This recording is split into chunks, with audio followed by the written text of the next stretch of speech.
I sent you this morning or yesterday. Give me a second. So again? You see the clip that I sent you yesterday? Just Right answer. What video? The one that you sent me on Telegram, yeah? yes. No, I didn't actually get to see it actually. Let me quickly look at it Okay, now. no worries. We just start now. Bismillah, alhamdulillahi rabbil alamin wa salatu wa salam ala rasulillah. Assalamu alaikum wa rahmatullahi wa barakatuh. Welcome everyone to the Muslim Morning Podcast. I'm your host Ismail Howard, and we have with us again our teacher, our Sheikh Muawiyah Taka. Assalamu alaikum wa rahmatullahi wa barakatuh. كيف حالك Wa Sheikh? alaikum How are things? salam. Thank you for having me today. No problem. It's a pleasure. It's a pleasure. Okay, so once again, we're gonna deal with a topic. We only have an hour with the Sheikh, so what we'll do is we'll dive straight in. Now, the issue at hand, Sheikh.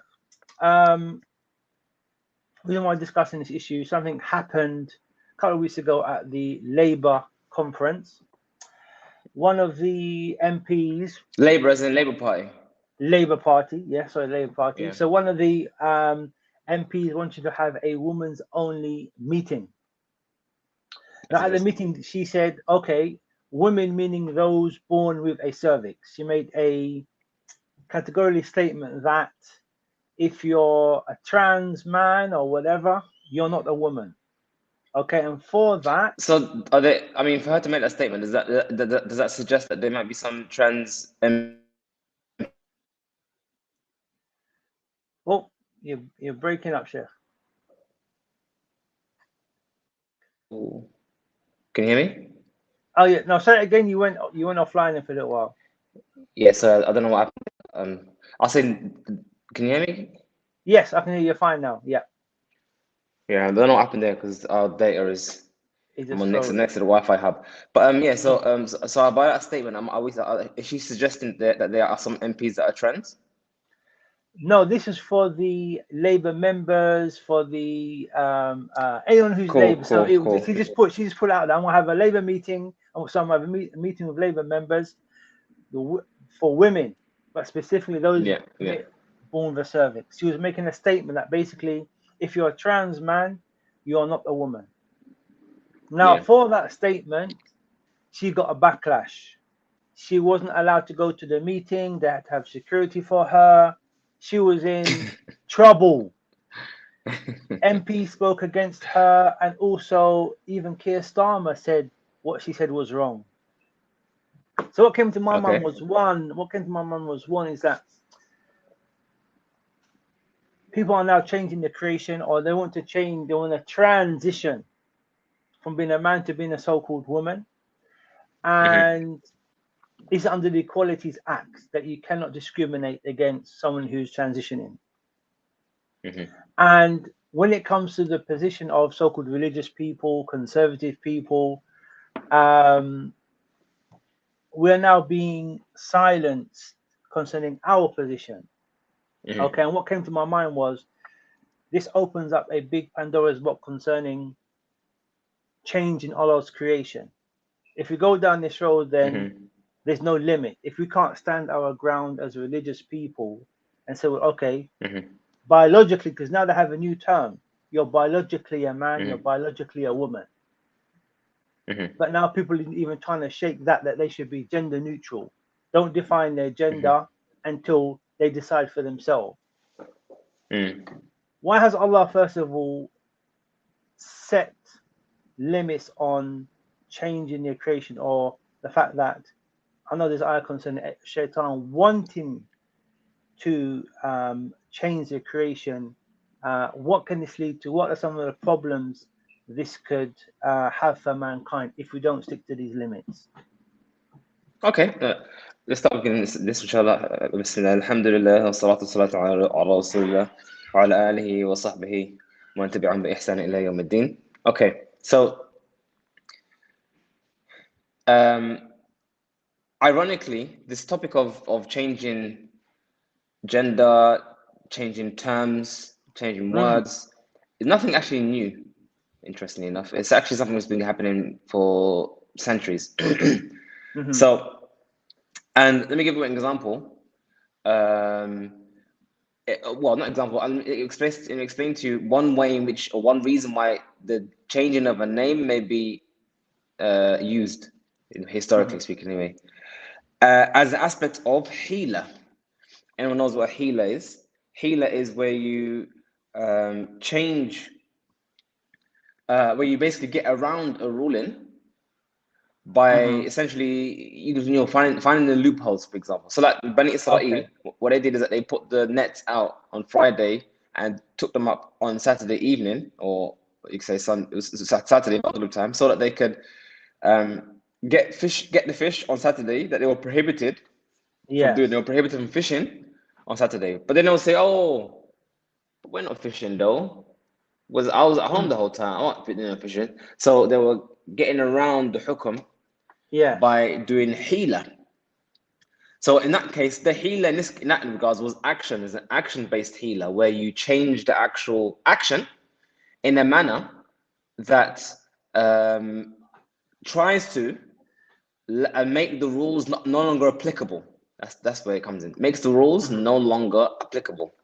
Now, when it comes to the Sharia of Islam, the Sharia is quite detailed and comprehensive. So if I wanted to change the Sharia, if I wanted to allow certain things that Allah has made haram, there's certain avenues that I can do as a zindiq, as a deviant. One thing I can do is reject the text.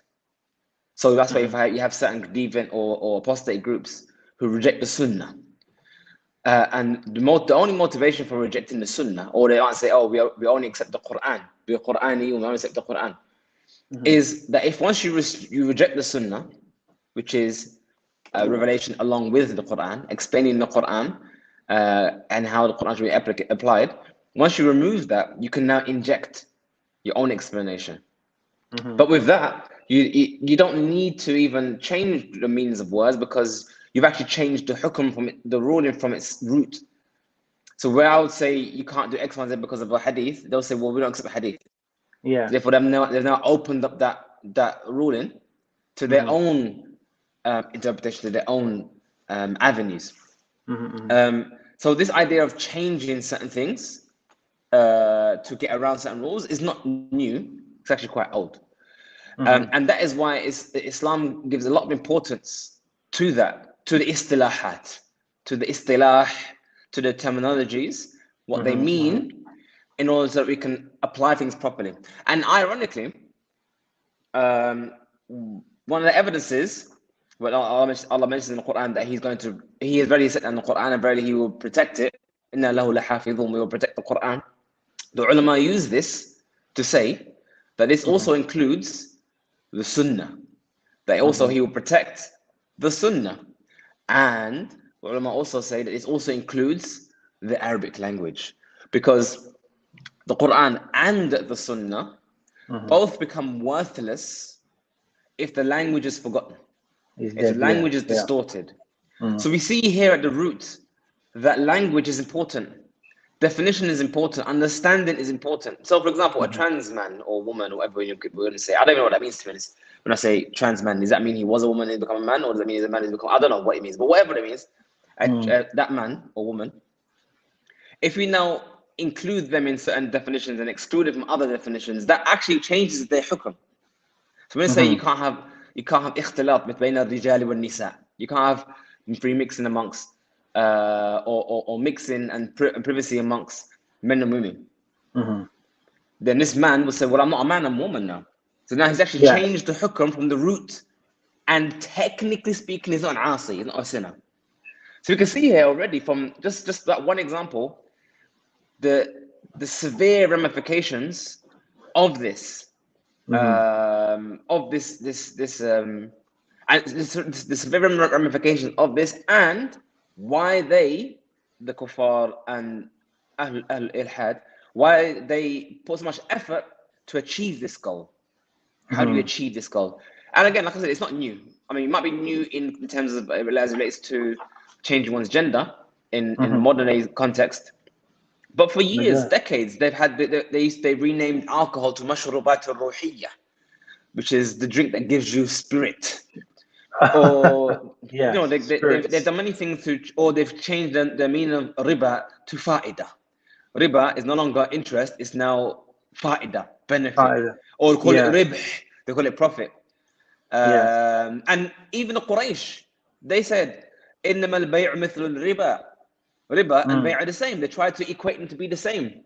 But Allah said, no, not the same. وَأَحَلَّ اللَّهُ الْبَيْعَ وَحَرَّمَ الرِّبَا. So I said, no, they're not the same, because one has the hukum of hil, and the other one has the hukum of tahrim, of haram. So already, like I say, as you can see, although it's interesting, because you started off this discussion discussing something very narrow, but it's actually something very wide. Yes. It's not just the trans, it's actually everything. The istilahat, the terminologies of what things are, becomes very important. And one final example before we open back up for more dialogue is hijab. What's hijab?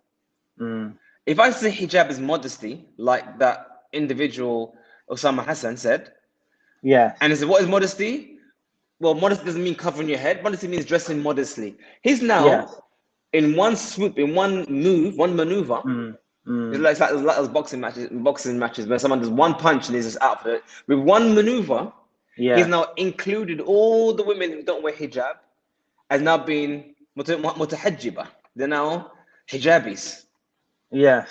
How did he do that? Did he reinterpret the ayat of hijab and ahadith? No. He just said that hijab is modest dress. Changing the meanings of the istilah, changing the meanings of the terminologies, and by doing so, we change the hukum. So that's why definition. And for those who are unaware, the word I might use it more often. The word istilah or definition is so important in the Sharia. It's very, very, very important for a Muslim in how they function, how they behave, and how they think as well. How they think.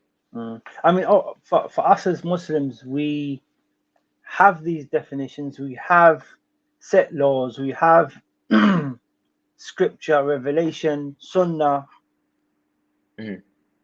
But now we have Muslims that want to reinterpret.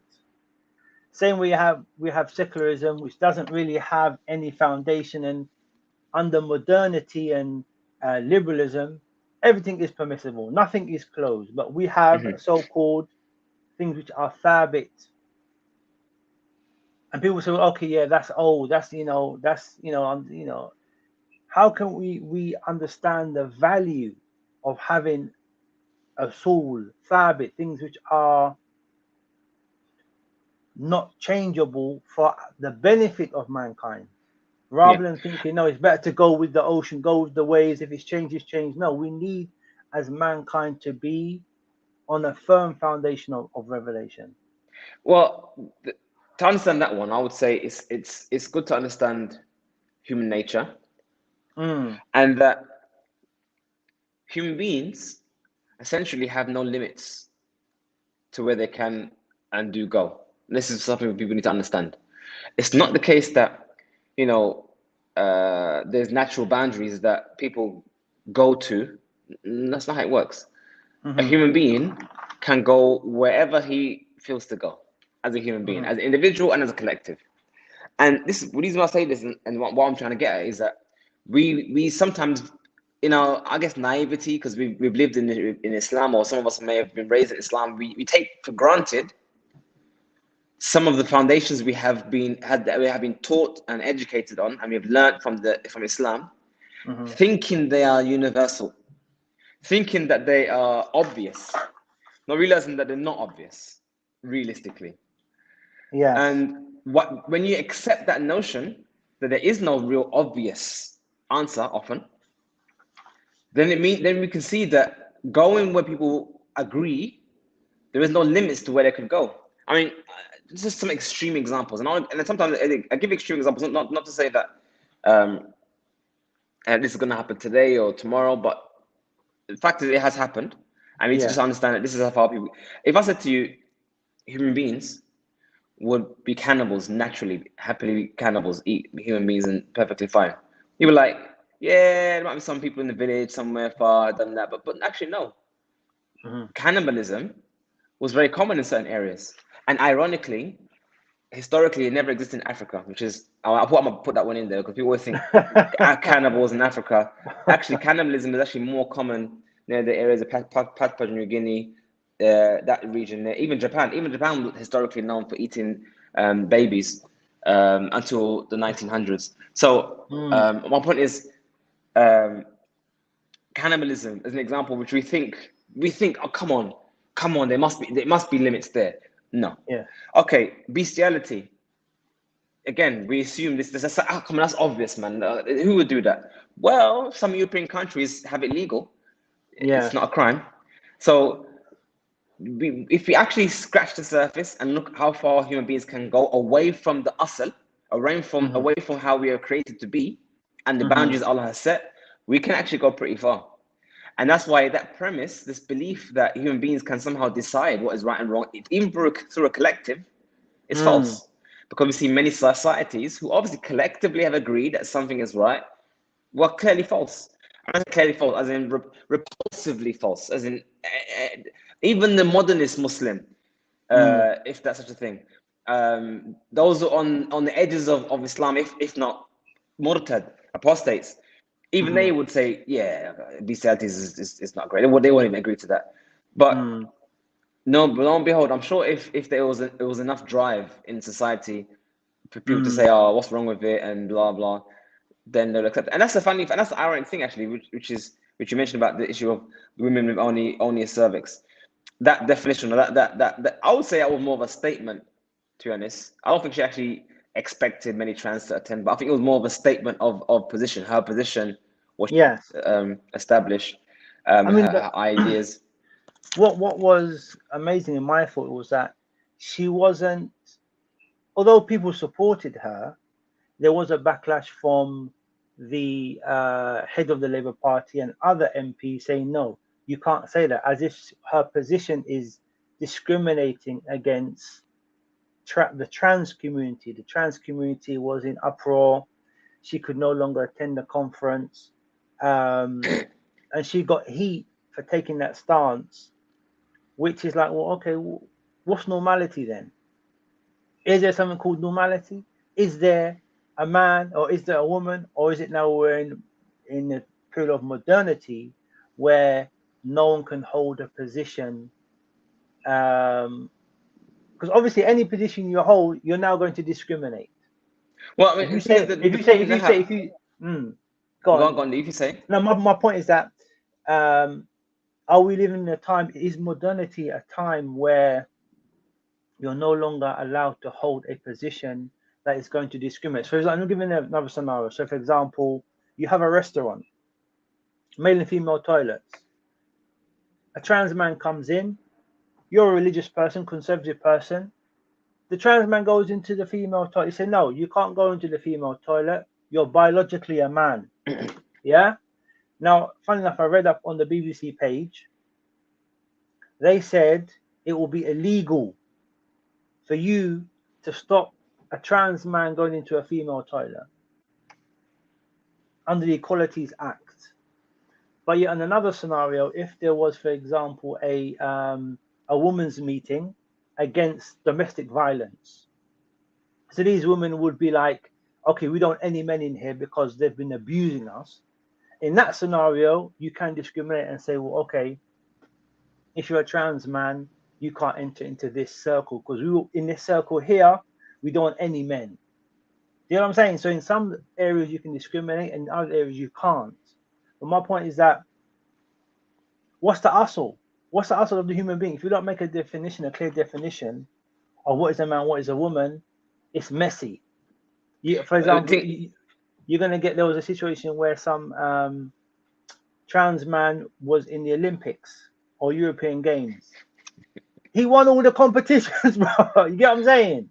It's a mess. It's a mess. But unfortunately, under modernity, you're not allowed to revert to common sense and discriminate based upon the nature of things, the nature of mankind. So we need to actually be able to say, well, okay, if we don't hold on to the core values, then we're lost. We're going to be in an ocean of conflict.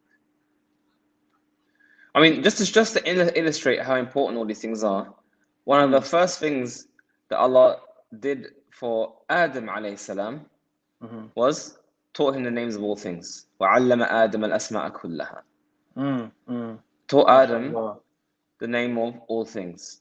So we already see the importance of definition to almost suggest that is what makes us human. The idea to categorize and define. To the fact that that was the response to the angels who were struggling to understand what was the purpose of mankind. What added virtue did mankind give to anything? And what was given as the answer was that mankind knew the name of all things. I knew the definition, was able to articulate, was able to converse. This is what makes a human being a human being. And it's clear why you see Iblis and his soldiers put so much effort to corrupt the very thing that made us have virtue, the tasmiyah, the definition. Because like I said, once you corrupt the definition, once you corrupt the language, once you corrupt the understanding, then anything could be injected into that.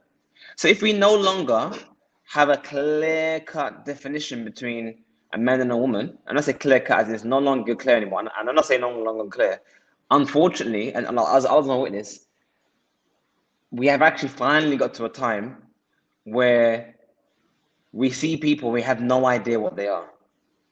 Yes. Just yesterday, there was one neighbor to one of my family members, and I saw them. They come out and they're quite poor, and they're always looking for cigarette butts on the ground, and always. I didn't pay much attention to them because they're just. I just thought it was someone who's got mental health issues or whatnot. But then they mentioned that they amongst themselves in their house they were discussing if it's a man or a woman, and I thought I never thought to even think about ask that question because I didn't care. Yeah. And when I looked. I had no idea. Yeah. I didn't know, and this is where we're heading. We're heading towards a case in a world where it's frightening now to even consider marrying someone because now we're gonna have to have chromosomal tests now to determine if someone's a man or woman, which has its other repercussions, has other problems involved because there are some people out there. Actually, we would probably discuss this a bit later on, but there are some people out there who may have XY, but are outwardly women, and maybe they have no knowledge of this. It can happen. Okay, we can discuss that another time, and how the Sharia deals with that. But my point is that fundamentally, the issue we have here is that these people who are on this agenda, this agenda which seeks to destroy everything that human being has established for centuries, Muslim and even non-Muslim, they seek to destroy that. Or these fundamental foundation, they seek to destroy all of that and replace it with chaos. Essentially, chaos. This is their end result, and this is what this is why you see them so contradictory, because they have no clear-cut foundation. They have no answers to what they're doing. I mean, if you just took the explanations to the nth degree, to its full conclusion. There's so many other things that should be included that are not included, and I'm sure maybe at some point they will be included, as the LGBTQP, whatever. It keeps on extending. They keep on adding another letter as they find something new to add to it. Yeah, I'm sure they're going to add more and more and more and more things to it as time goes on. And anyway, so back to the point is their way of life is chaotic, and any person, Muslim and non-Muslim, should also see the chaos and the confusion that is coming from all of this. And only through Islam we can bring back some common sense through this chaos. And this is why, in terms of us as Muslims, it's very important now to focus our attentions as Muslims on the istilahat, on the terminologies, on the understanding of what things are. Only through that worldview, homing in and focusing and refining that worldview, we're able to, I'll say, function in a society. But I'm sure this is an issue for non-religious folk that are just on their fitra. We're thinking, well, no, I don't really want this trans issue pushed in my school, in my face. Like, no, if I'm in a woman's only swimming bath, I don't want a trans man. So is this a unifying point that Muslims should say, well, okay, us religious folk, us conservative folk need to have a space where we can speak about our values and not feel that we're going to get beat down for standing our ground. Because it seems that if you do put out your belief, you get fight. You know, you getting pushed back from the trans community. Well, I And mean, go on.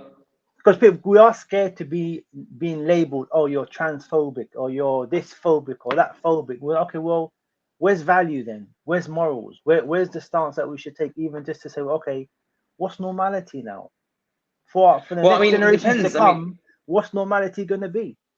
It depends. I mean, you mentioned that people are scared to voice their or view their position or their opinion, and I guess what I would say is why that the problem isn't the environment and the backlash; it is our reaction to that backlash. Meaning,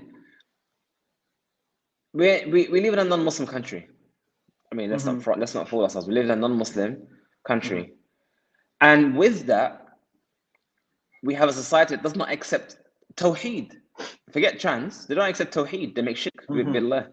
They belittle magic. They belittle zina. They do so many things against Islam that voicing our opinions about all of this is going to be exactly the same. Maybe not as much. Probably won't get cancelled on certain platforms for voicing your position on the prohibition of adultery. You won't get cancelled for that, but it doesn't mean that that one should lose their bravery and their rujula, their manhood, in voicing these opinions. Like I said, man ra'a minkum munkaran falyughayyiru biyadihi. Whoever sees evil, then change with his hands.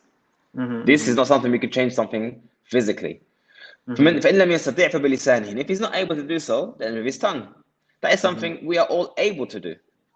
And I don't think we live in a country where we're not able to articulate, in the sense of like in some countries where if you articulate certain views, you go to jail.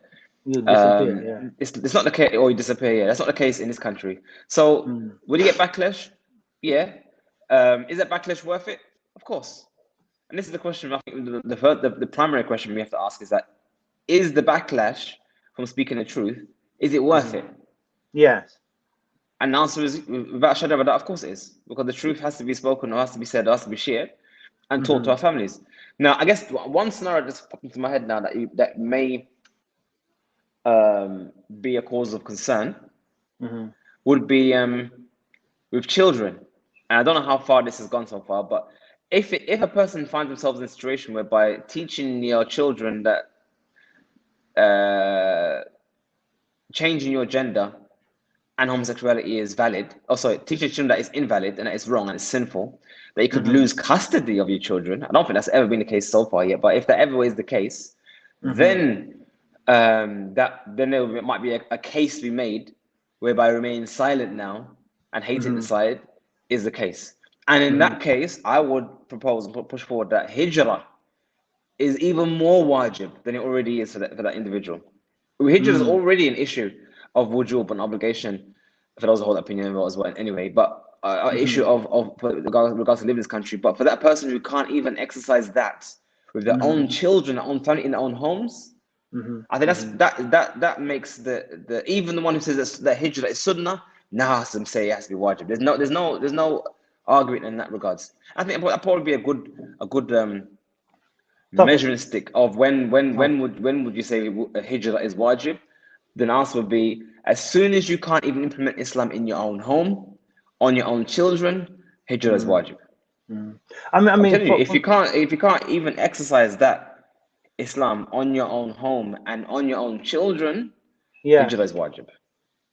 I mean, no doubt our children going into schools where different relationships are being taught. If a child is brought up under the Islamic framework and is asked to participate in a certain class, which will involve validating these relationships, and he might say, well, no, I don't, according to my Islamic belief, I don't believe this is correct, and then he gets in trouble, or you have to prevent getting involved, or you have extreme views because you're not accepting these trans relationships. It can cause problems at home. It can cause exclusion. We're not there yet. I mean, I think there is generally still some pushback from non-Muslims against the trans movement and that movement affecting children. Well, I mean, as you mentioned, the scenario, someone actually called me up a few months ago. A parent, Mm-hmm. same situation happened. Similar situation happened. There was raising their child. The son was in obviously school, and the school was fundraising Mm-hmm. for different causes, and he Mm-hmm. happened to be in a group of kids. Obviously, it wasn't different smaller groups, and he happened to be in a group that wanted to fundraise for LGBT rights. So Mm-hmm. he, this child, Alhamdulillah, stood his ground and said, "Sorry, I can't take part in this because this is against my religion and whatnot." And he said, Yeah. then it's okay. Let's discuss it. So they discussed the issue: should they do it or not do Mm. it? And then the final conclusion is, we're going to do it, even though this guy doesn't want to do it. So they wanted to force him to do Yes. it, and he refused to do it. And I think the school even approached the parents and said, "This is what's happening," and basically, I think they tried to appeal to the parents to try and convince the child, tell the child to do it. So the parent obviously asked me, what should they do? Mm-hmm. And unfortunately, and this is where the problem begins. Mm-hmm.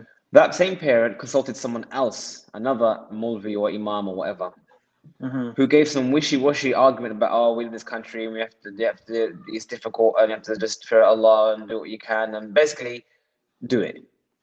Yes. I said to him, no, there's no reason why you should do this. Mm-hmm.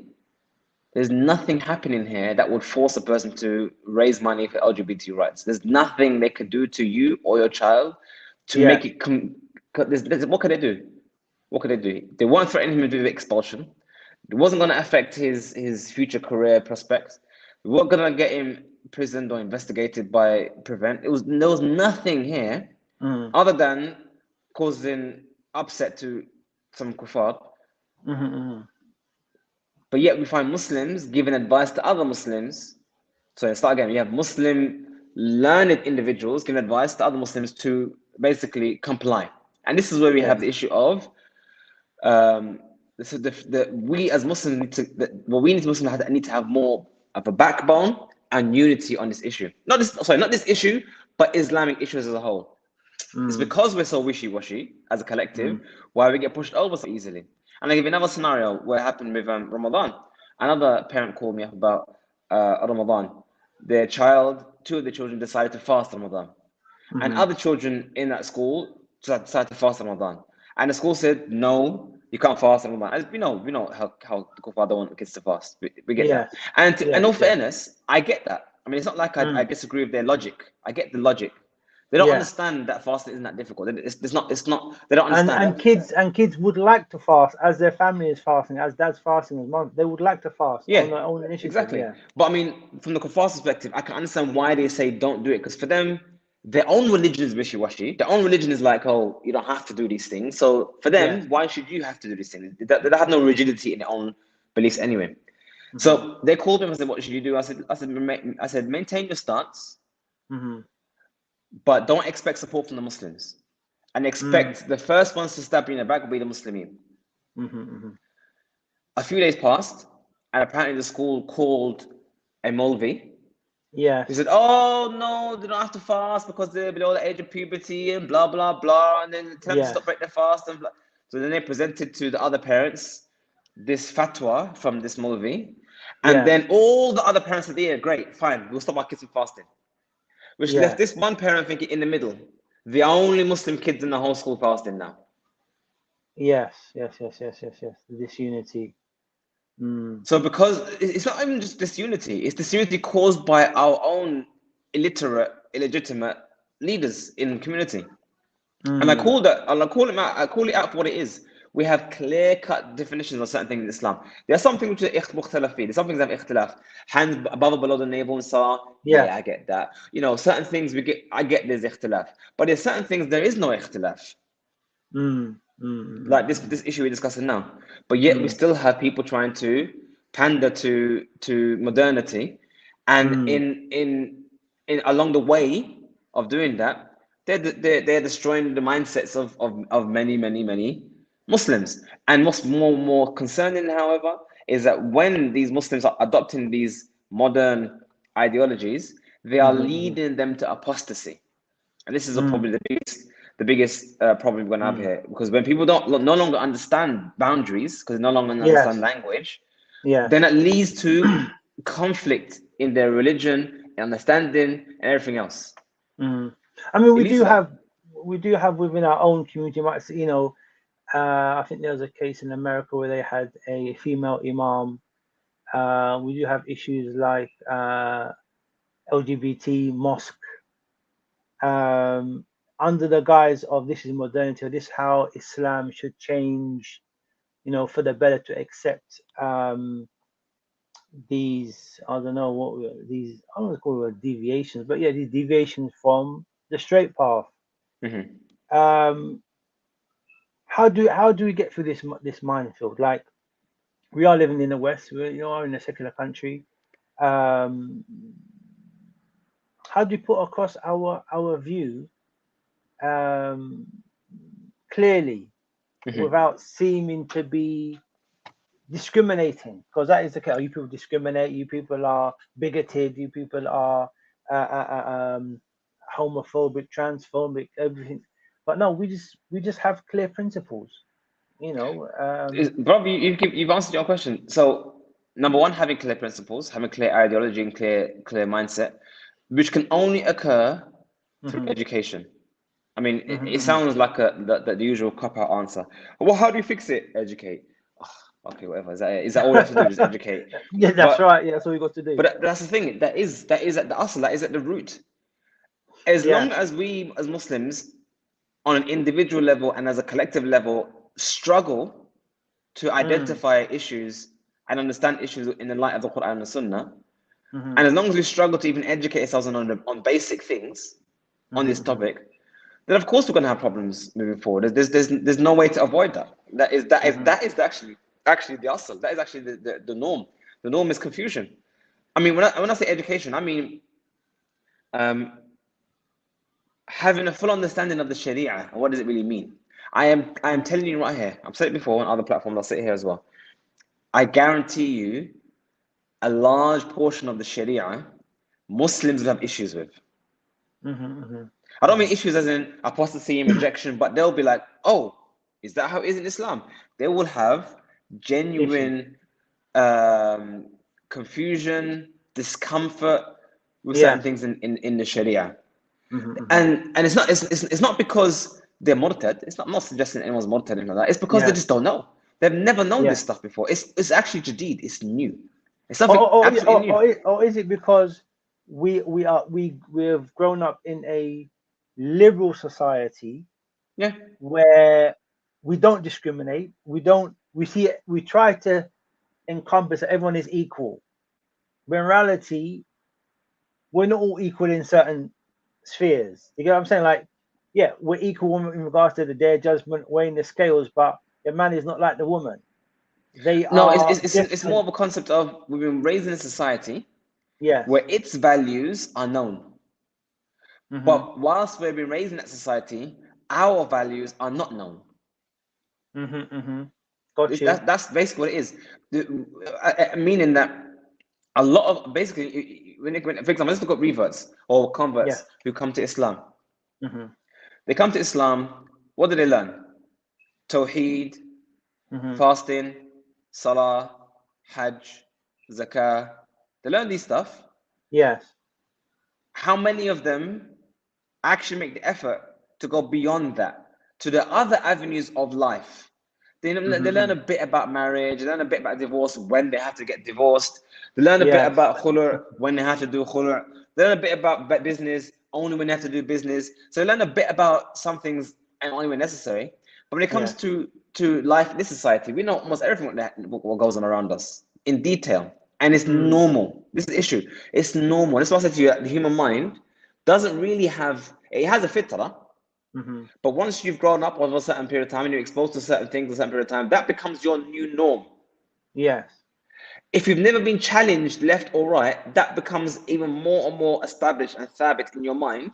So when you do come to something else in Islam, it becomes strange. I'll give one example. When I was teaching a book, Dalil al-Talib, which is basically a book on fiqh, one of the students, to one of our students, we came across the chapter of diya. blood money. Mm-hmm.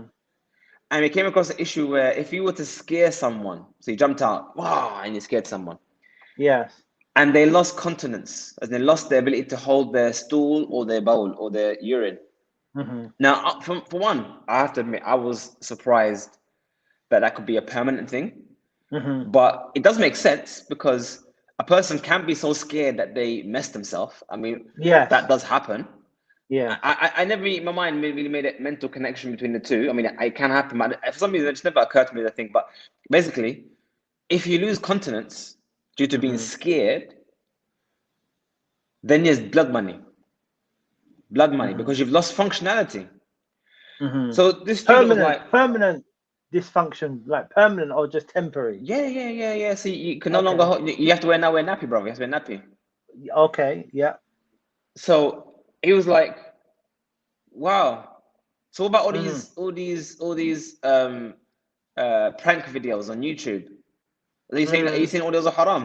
It was in confusion because here we see a classic example. Prank videos are seen as comedy. Yes. But they can cause serious distress. Yeah. That's the joke. We actually are laughing, finding humor out of crime. Mm. Because Mm. Islam prohibits the spreading and the dissemination of fear amongst the community. So Mm-hmm. that classic video where a guy dresses in a thobe and a shimar and he gets a bag and he goes to the Yes. place, goes run, and everyone Oh starts running God. like that because everyone's scared as a bum. Yes. So even you, so you're laughing, we're everyone's It smiling. I'm is sure people funny. watching It this is are funny. smiling because we Yes. look at that. But Yeah. realistically, from an Islamic ideology and perspective, we should not be laughing at that. Why are you doing that for? Why are you trying to scare man Mm. out of their wits?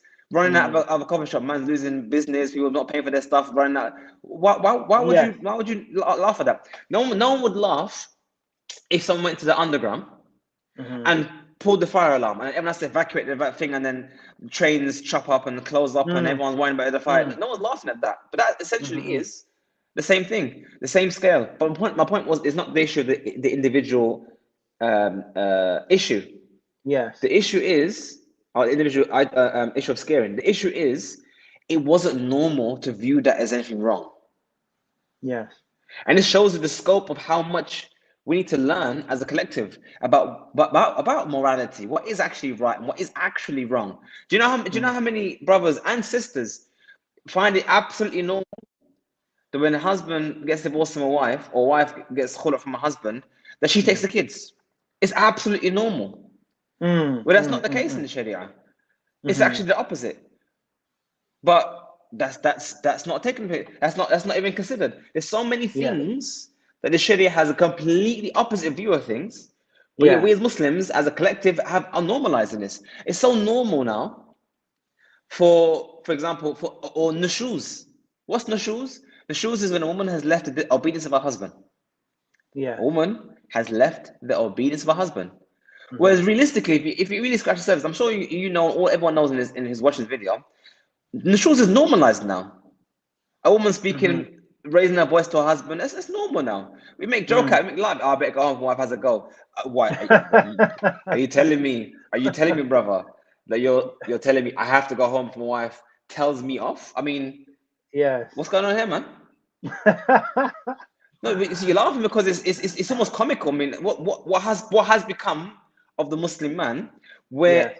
nushuz Mm-hmm. in the books of fiqh, let me just give an example. In the Yeah. books of Islamic law, Mm-hmm. the man can refuse her accommodation, food, shelter, clothing if she's nashiza. If she's someone who's in the shoes, he can say, look, you know what? If He can say you're gonna treat me disobedient. this, Say disobedient. You say if she's disobedient, then he can refuse her X, Y, and Z. no, basically what he's trying to, what the Sharia is informing us is that there's a partnership here in a marriage. Yes. He does something, she does something because there's a partnership. Yes. And nashiza is basically taking their side of the agreement, but not delivering on the other side of the agreement. That's the Mm-hmm. whole partnership. There's two parts of this agreement. Mm-hmm. I mean, think of it. Just I mean, just had a discussion the other day. Not discussion. It's on Instagram actually. Someone could just see it on one of my comments. Someone made a comment about a woman looking after the in-laws. So I said clearly, are you telling me that if your husband says to you, please make my mother tea every morning because she loves her tea in the morning, that with you living in that house for free, not needing to work at all, have free food, free heating, free accommodation, free clothing, all of that, you can't make his mum tea in the morning? Why should I have to make tea? Look, there we go. Look, why should I have to make tea? I've just given you a long list of reasons why you just make your mum a cup of tea. Is that such a hard ask to ask someone who's given you your whole way of life make a cup of tea? But yet, we are in a society where it's been normal. I mean, just one last point. Yeah. Really, really hit me hard when I saw it. I mean, we see it all the time, but it's just anyway. There's this guy called Ted Cruz. He's an actor. Tom Cruise. Oh, no, Ted Cruz. I think it's Ted Cruz or Ted something like that. The guy who did the Old Spice guy, the Old Spice advert guy. No, it doesn't. The black guy did Old Spice. Anyway, he's one of those. He's an American actor, black guy, and basically, he was on I think it was Oprah. Him and his wife was on Oprah, and they was talking about how they had a bad patch in their marriage, as most people have bad patches in their marriage. And basically, he confronted his wife with a sin he had been living with for many years, and he wants to become clean with it and rectify. I mean, he's on TV live now. Yeah. No. He did this before. Okay. No. He did this before. He was just talking about what happened years back. Yes. So he told his wife that I'm having a sin. He wants to come clean. He wanted to come clean, tell her about it, and you know. So you think that's a good thing, isn't it? I mean. Yeah. That's great, isn't it? Anyway, and the sin, the issue he had was pornography. He was addicted to pornography. So he came clean to her and whatnot. And basically, she said to him at the time, she said in the TV show that basically when he said that to her, she was devastated and what kind of man are you and blah blah blah. And she took the kids. And she said she kicked him out and said, look, I'm gonna take it, I'm gonna sue you out, I'm gonna take half your money. And the crowd cheered, yeah. And then he was like holding her hand and she was like standing there and I thought to myself, what did I just witness? Yeah. I just witnessed someone saying that as your husband is trying to deal with a problem he has acknowledged and he wants help in dealing with it, you're gonna take his children from him. Yes, I want half. And take half of his money, and you're cheering for that dhulm. Well, what happened in the end? She didn't divorce. Did she take the kids? She did leave, and I think it was either up to a year, and eventually they sorted it out and went back to each other. But point was, this man who is physically a bodybuilder, he's got muscles all over the place. I know you're talking about now. Yeah, I know you're talking about now. Yes, I know you're talking about. Yes. She basically simped him out on TV, made him like a bench, if you even saw how they were sitting, she was sat there, very dominant position, and he sat to the side, holding her hand. Ashamed. Everything. It's like what you just said. Everything has changed. The dynamics of the whole marriage has changed. He was not in control of that marriage. She was wearing the trousers in that marriage, quite clearly. And this is essentially what modernity is leading to. It's leading to the distortions of society, where a man no longer has a male role and a woman no longer has a female role. Now, a woman could have the male role and the man could have the female role. Why not? If it's all fine and dandy and everyone's okay with that, you know, who am I to judge and be upset about it? Because everything has been changed. Everything's been challenged. And bring back to our initial discussion was only a woman with a cervix can come in here. Is that how far we have come in society, whereby the only way we can define what a male and female is by what they physically had when they were born? Yes. So now no longer the word woman, and that's the joke. That the irony is, all we're asking for is for the word woman to be that meaning, the one who was born with a cervix, and also man to be the one who was born with a penis. That's the definition we were born with, we were raised with. That's what we're trying to say. But what they're saying is no, a woman actually isn't a person who's born with a cervix. Actually, a woman is whoever says they're a woman. And that's why finally the other day, I think someone went to that was it. I went to get the The Pfizer jab, for those who are anti-vaxxers, yes. Yes. I got the You jab. got it. I got the jab, bro. I'm double jabbed up. I'm glad you're safe, brother. I'm glad you're still in one piece, Alhamdulillah. brother. It was a bit touch and go there. But yeah, so I got the jab, Okay. and they asked me, what do you identify yourself as in terms of, I think it was race, what are you black, Caucasian, whatever. So I said I'm pink. And looked at me and laughed. I said, "What? What's the problem?" What was the problem?" Seriously. Yes. And that is a serious thing. That is why can't I be Caucasian? Why can't I be Chinese? Yes. I identify. Actually, I saw that the other day. Actually, there was I saw a link. A white guy changed himself to Korean. He wants to be identified as Korean. Have you seen that one? No. You got plastic surgery to give him Korean features. Now he identifies as Korean. Okay. According to your rules, that's a fair game, isn't it?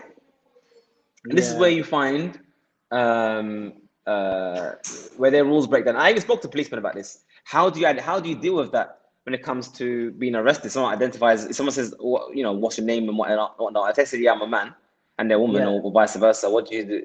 They've actually catered for that in the police. They actually have what they say, and in the box what the police says, because they now have to go to the extra step of categorizing. Yeah, he says he's a woman, so I put woman.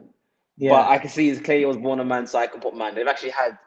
They can make that decision themselves as a policeman. Say, well, yeah, because it's different. Because what they said, I put that down, and their gender is what they said. But as a police description,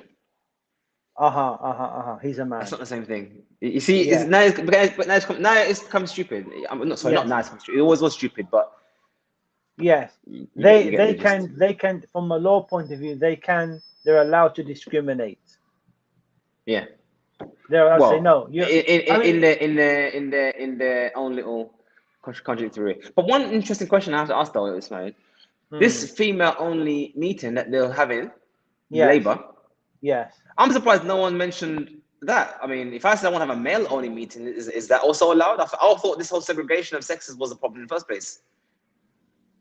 No.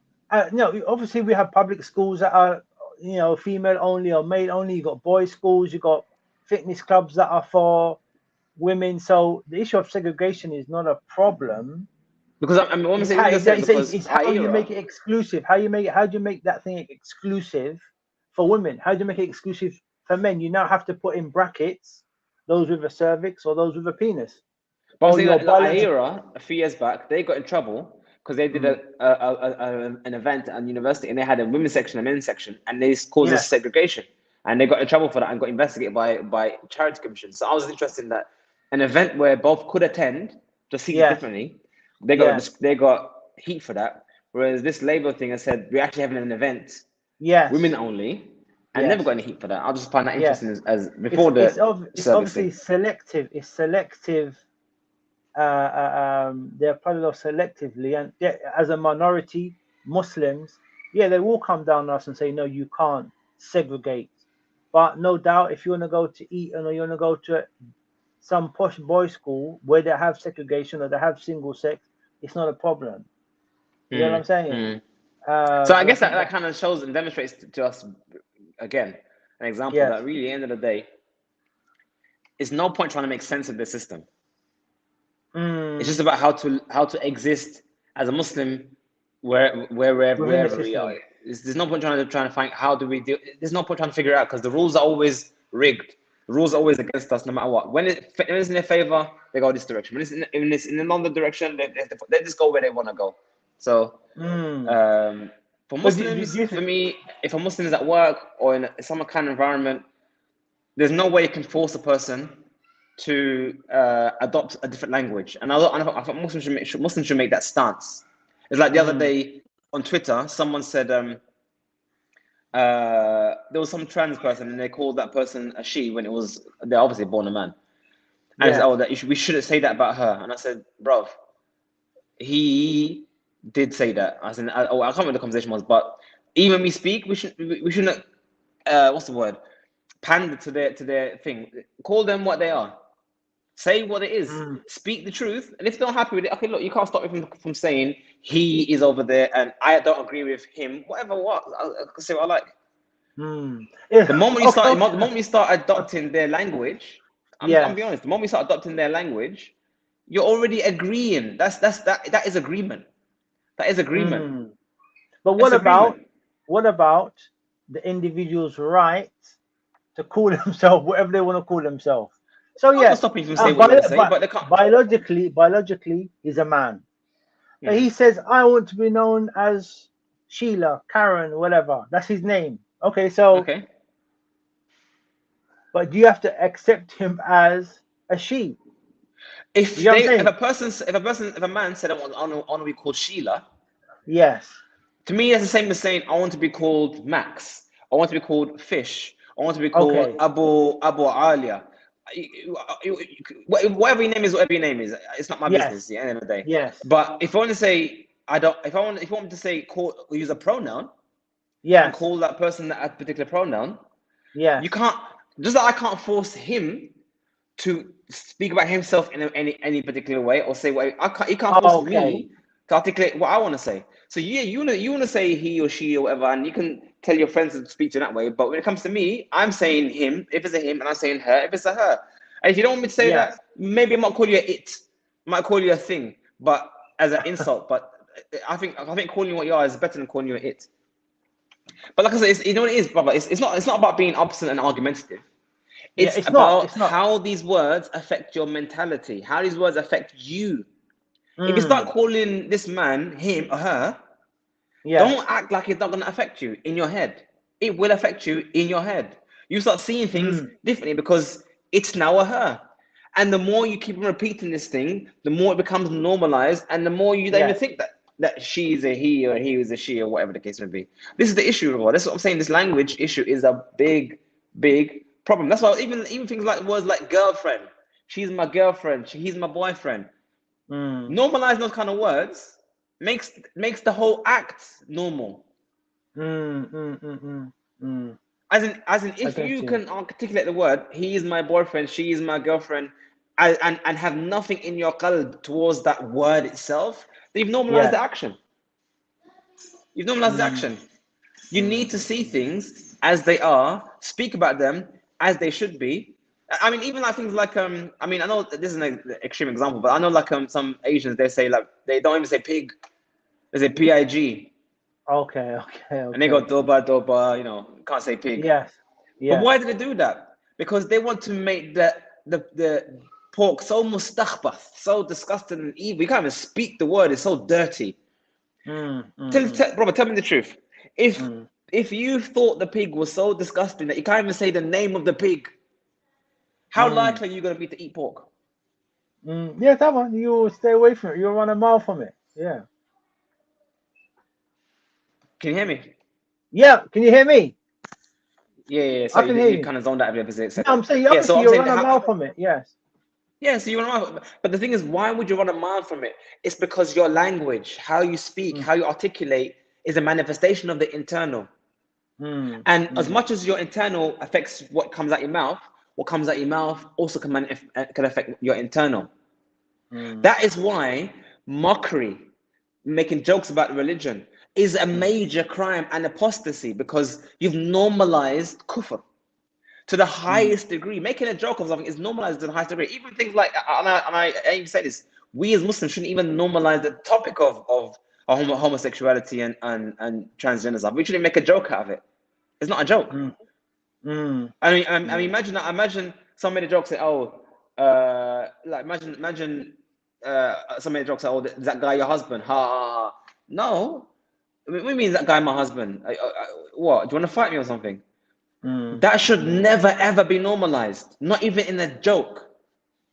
The moment we start normalizing things, I mean, we all know this. The kuffar actually come out and say it in so many different avenues and platforms, that the way they change societies through comedy. So we understand that why Islam has prohibited to the highest degree any form of jokes towards Islam or Allah or His Messenger, to the point whereby there is qatl, there is execution for the person who makes mockery of the Messenger of Allah, and there is no tawbah in the dunya for the one who makes mockery or says something bad against the Messenger of Allah. So it's not a joke. And like I said, This is again, don't draw to a conclusion because we've done an hour now. But this is what I'm trying to say is important for us to give as much importance to language and how we speak about everything, especially this issue. If a person wants to be called whatever gender, fair enough. You can say as much as you like, but you can't force me in your own laws and ideologies to say what you want to say. The importance, can you just finish on the importance of Muslims holding their corner in regards to these modern changes that are being forced upon us, and be brave on this issue. It doesn't necessarily mean that you have to be to discriminate or to be violent or be abusive, but it is possible to hold your corner and be quite polite about it. Like, yeah, I'm sorry if you're I'll call you Sheila, but if you're a man, I'm gonna call you a man. I mean, that's just my belief. How can we go forward and stick to our principles and not be faded by these issues of modernity? Just in summary, and then we're finished. Yeah. So I'll begin as we should always begin and end as we should always end with La ilaha illallah. If we as Muslims can't have firmness and a firm stance towards Tawheed and Shirk, as in in Wajibat Mutahatimat, as a book on Tawheed, the firm obligations mentioned that the religion is built on two things: the order to worship Allah alone without any partners, and to have allegiances along Tawheed, the lines of Tawheed, and to have enmity and takfir, and to make takfir, deem a disbeliever, those who leave this, and to have an order against or prohibition of shirk in everything with Allah, and to have hatred and build lines of enmity between us and the mushrik, and make takfir, deem disbeliever those who do shirk. This is the beginning, this is the asl. Muslims need to have that as their first and primary stance. We worship Allah alone, no one else. And our allegiances are along those lines. We don't accommodate, allow, or belittle Tawheed, or we don't accommodate shirk, and we don't belittle the issue of shirk. So that's how it is. That's the beginning. That includes things like, which is coming now, Christmas and Halloween. How many Muslims are so lax and relaxed in this whole issue of Christmas and Halloween? And Happy Halloween, Muslims start saying to each other, and Happy Christmas, and give Christmas cards, and have a nice Christmas, and what kind of stuff. If we're complacent in that, then LGBT is a moot point. There's no point in mentioning it, because the Tawheed is more important. So we need to first make our stance clear in that regards. And if we have made our stance clear as relates to Tawheed, and from the conditions of La ilaha illallah, because there's 7 conditions of La ilaha illallah, and 7 things that we need to have in place for our shahada to be accepted. First one is knowledge of what the shahada means. Secondly is ikhlas, as in sincerity in the Tawheed. Then be surety that we're sure in the meaning of Tawheed, and we are sure in its truthfulness. Be truthful in our testimony. We're not saying it, and in the back we're lying as a munafiq. Listen carefully. We love what this Tawheed leads to and necessitates. We have love for that. That's a condition of the Shahada, and we don't have rejection of what the Tawheed says, of the Shahada says. And finally, al-inqiyad. We submit to what the Sharia dictates we should do. These are conditions that will make sure Shahada valid in Yawm al-Qiyamah. So if we've acknowledged Tawheed, made it part of ourselves, drawn the line in the sand between us and them with Tawheed, we now need to defend that fort. Listen carefully. We need to defend that fort. And from defending that fort is also defending the Sharia. Those things that are clear-cut, manifest, no argument, no ikhtilaf, not even in ba'id, not even like some weird qawl from some alim somewhere. No one in history ever allowed a man to change their gender, a woman to change their gender. And I say man, a clear man who is clearly a man, not a hermaphrodite or biologically. Biologically man change. So if we draw the line there, then everything should be fine. In theory, everything should be fine in theory. But if you struggle with your tawheed at the root, then everything else will be a struggle. And that's how I see it. Excellent. Jazakallah khair for those words of wisdom, Sheikh. We've just gone over an hour. Jazakallah khair for your time.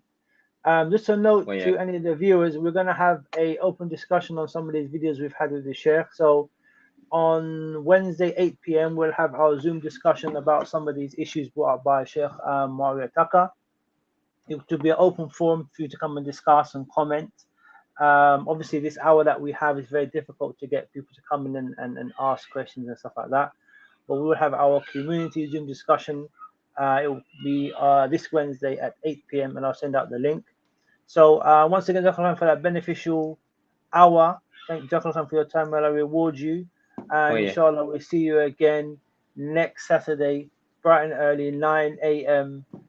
We'll be discussing once more on the Muslim morning podcast. Inshallah, we'll see you soon, Sheikh. Barakallahu feekum, Sheikh. حياكم الله. السلام عليكم. السلام عليكم ورحمة الله وبركاته.